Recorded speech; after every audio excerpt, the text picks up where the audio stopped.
How to plan middle game after Queen's Gambit opening. If you have just played the Queen's Gambit opening and are wondering how to navigate the middle game, you are in for a treat. This opening sets the stage for a rich and strategic battle. Let's break down how to plan your next moves effectively. First, understanding the pawn structures is essential. The Queen's Gambit often leads to specific formations, especially the Carlsbad structure. In this setup, white usually has pawns on c4 and d4, while black defends d5 with c6. Recognizing these structures helps you identify strategic plans like the minority attack or central pawn breaks. Next, focus on controlling the center. White aims to maintain or even increase central control. This can be done by supporting the e for pawn advance. In some lines, white plays e3 to solidify the center. In other situations, e4 is played more aggressively to challenge black's pawn on d5. On the flip side, black will try to undermine white's center with moves like c5 or e5. A key strategy for white in the Carlsbad structure is the minority attack.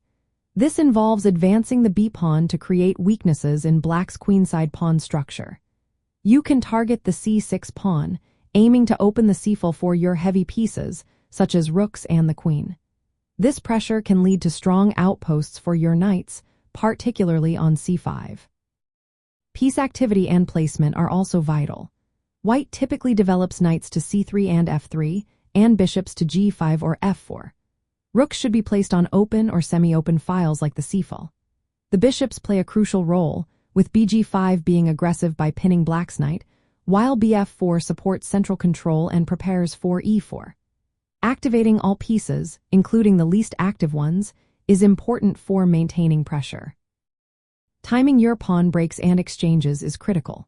Knowing when to open the center or queenside with moves like cxd5 or e4 can change the game. For instance, capturing on d5 and recapturing with a pawn can lead to isolated pawn structures or open lines that favor active piece play. Evaluate whether to keep pawns locked for a slow build-up or open lines for tactical opportunities.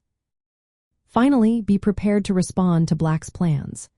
Black often tries to undermine white's center and queenside control with moves like c5 and e5. White should adapt by reinforcing control, initiating exchanges that favor white's structure, or preparing for a kingside attack if black weakens that area.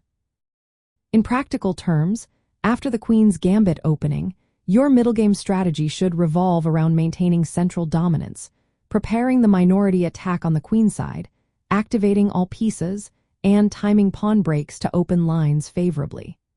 This approach balances positional pressure with tactical possibilities, making the most of the Queen's Gambit pawn structure and typical piece placements.